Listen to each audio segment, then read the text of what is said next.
तो नमस्कार दोस्तों, राजा भैया ब्राज़ील वाले में एक बार फिर से आप सभी का हार्दिक स्वागत है। तो दोस्तों, एक अभी कमेंट आया था विजय गुप्ता जी का कि भाई फ्रेश पासपोर्ट पे वीज़ा पॉसिबल है ब्राज़ील में, क्या उनको फ्रेश पासपोर्ट पे ब्राज़ील का वीज़ा मिल सकता है। तो दोस्तों, मैंने कई बार बताया है कि फ्रेश पासपोर्ट पे थोड़ा मुश्किल होता है, क्योंकि फ्रेश पासपोर्ट पे सबसे बड़ा सवाल ये उठता है जब आप ब्राज़ील का वीज़ा अप्लाई करते हो स्पेसिफिकली, कि आप ब्राज़ील क्यों जा रहे हो घूमने, है ना।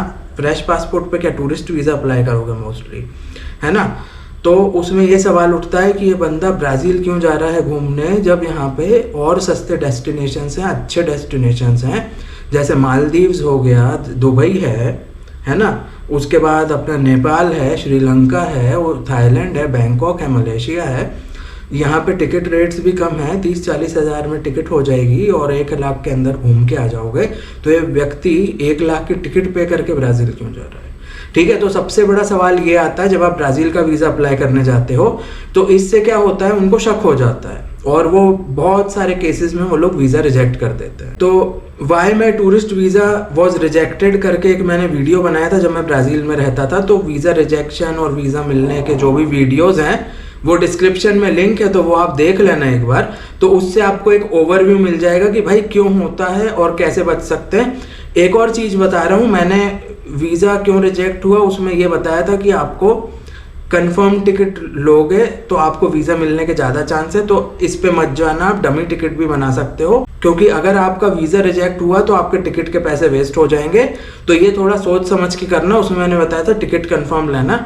टिकट कंफर्म लेने की ज़रूरत नहीं है, वो आप एम्बेसी की वेबसाइट पे देख लेना क्या है ना। आने जाने की टिकट रहती है, तो आप ऐसी बुकिंग भी दिखा सकते हो।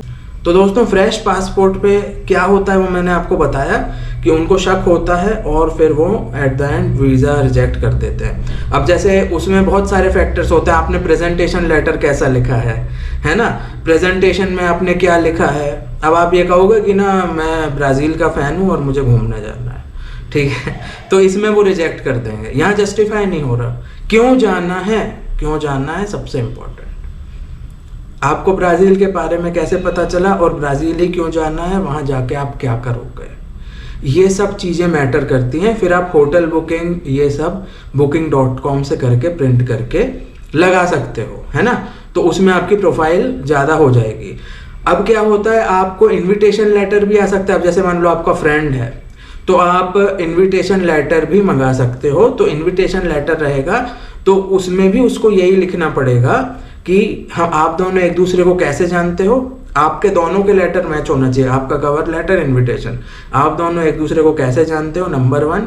और आप वहाँ जाके क्या करोगे, ये दोनों लेटर्स में मेंशन होनी चाहिए। ये सब चीज़ें जस्टिफाई आपको करना पड़ेगा, कितने दिन रहोगे फिर आ जाओगे, ये सब पूरा जस्टिफाई आपको करना पड़ेगा। प्रेजेंटेशन लेटर, कवर लेटर और उसके साथ आपका इनविटेशन लेटर। तो जब ये सब लगाओगे तो मिलने के चांस ज़्यादा होते हैं। ऐसा नहीं है कि फ्रेश पासपोर्ट पर नहीं मिलता, लेकिन थोड़ा डिफ़िकल्ट है, क्योंकि उसमें आपको ज़्यादा जस्टिफाई करना पड़ेगा। फ्रेश पासपोर्ट पे आपको बहुत स्ट्रॉन्ग रीज़न देना पड़ेगा, बहुत बड़ा जस्टिफिकेशन देना पड़ेगा, तो मिल सकता है आपको। फिर उसमें काफ़ी सारे फैक्टर्स होते हैं, जैसे आपका बैंक बैलेंस कितना है ना। बैंक बैलेंस आपका ऐसा है उनका कि $150 पर डे के हिसाब से होना चाहिए आपका बैंक बैलेंस, है ना। जैसे 10 दिन के लिए जा रहे हो तो 150 × 10, $1,500 आपके हों खाते में। तो ये चीज़ होता है आपका bank balance, nature of job, क्या जॉब करते हो, क्वालिफिकेशन। अगर आपके पास डिग्री है तो ज़्यादा पॉसिबिलिटी है, अगर डिग्री नहीं होगी 12th पास हो गए तो उसमें फिर पॉसिबिलिटी कम हो जाती है। तो आपका क्वालिफिकेशन, नेचर ऑफ जॉब या वर्क, है ना, बैंक बैलेंस, जस्टिफिकेशन क्यों जानना है, ये सब चीज़ें मायने करती हैं।